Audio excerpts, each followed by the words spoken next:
July 26th at the famed Madison Square Garden, the WBA middleweight champion of the world, Gennady Golovkin defends against Daniel Geale. Ray, I know you're a Golovkin guy. Yeah. I know you think the world of him. How good is he? Because I'm just going to play devil's advocate for a quick second. Sure. I'm a big believer in this guy.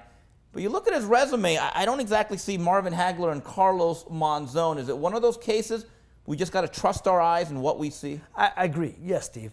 I think the reason you ain't seeing these big fighters' names on him because nobody wants to fight him, man. They're avoiding him like the plague. I mean, come on, man. This guy's he's a headache for anybody. I think he's the best middleweight out there since Marvin Hagler. Wait a minute. Better than Bernard Hopkins? And style-wise, look, Bernard was effective. He defended, what, 18 times, yeah, or whatever he did. But he wasn't, always crowd-pleasing. Style-wise, Bernard is such a master professor of the game, but it wasn't fan-friendly all the time. And he didn't get that way when he got older either. But style-wise, if you come at him, he makes it, he put on a good fight. If you're moving, making him come forward, it's not always the most exciting. He'll beat you, but he wins ugly. I think Golovkin, as far as fan appeal and as far as fighting, he's got it all. He can punch, he can move, he's got great, he's very elusive. I think he's the best, and he's got charisma too. He's got the charisma too. I think he's the best middleweight since Marvin Hagler. And no disrespect to Bernard. I think Bernard may have been best fighter, one of the top fighters, but this guy's all around. He's got it all. Gennady Golovkin, since 2008, 16 straight knockouts, which really says a lot. Do you find it shameful that today's middleweights have consciously avoided him the way they have?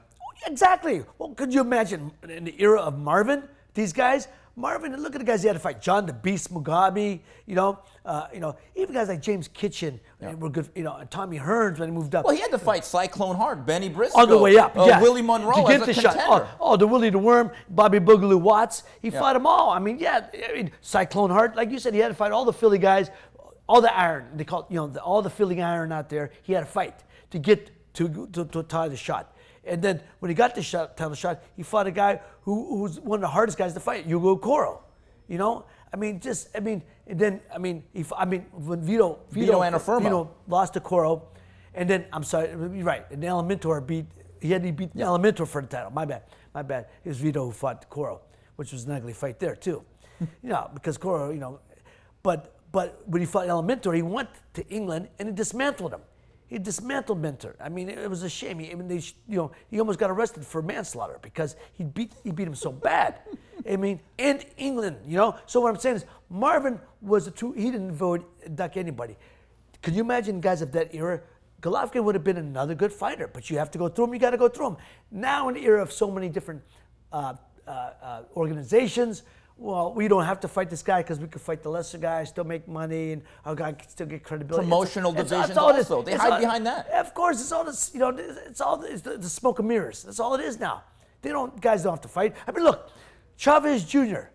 was the fight that Golovkin won. That's the fight that should have been made. Ray, let's get into this. Your old promoter, Bob Arum, who represents Chavez, offered a 2-fight deal, which basically, if you fight Golovkin, win or lose, you're going to make, over 2 fights, a minimum of $12 million. Now, Chavez is going to talk a lot about, I don't want an extension, I don't want extra fights under this contract. 2 fights, $12 million. Now, I've never been in there. I've never laced on gloves. You have. Does that sound like a guy to you that wanted to face Gennady Golovkin? No, of course not. It's not a guy telling a guy who wants to fight, period. It wants a guy who wants his cake and eat it too, And he eats a lot of cake. Yes. He does eat a lot of cake, right? He wants to live off the Chavez name. And I thought Chavez Jr. could fight. Don't get me wrong. I think he can fight. But does he want to fight? No, I don't think he wants to fight. Some guys like the idea of being a fighter. Some guys want to be fighters. Some guys like the idea of being a fighter. I think he was around it so much that he tried it, and they moved him along great. Bruce Trampler maneuvered his career greatly. Bob Arum got him the right fights. But the kid can fight. But now I'm thinking, now's the chance to show. Fight a Golovkin. Show what you're made of. He fought Martinez, but he fought him 1 round. 12 rounds, he decided to fight. Maybe I should throw some punches. It's a 12th round, and he almost knocked him out. And that's kept his career alive. That 1 round kept his career alive.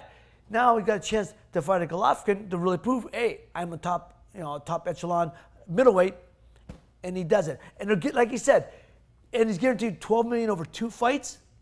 Minimum. That's unbelievable that he turned that down. So that doesn't sound like somebody who wants to fight to me.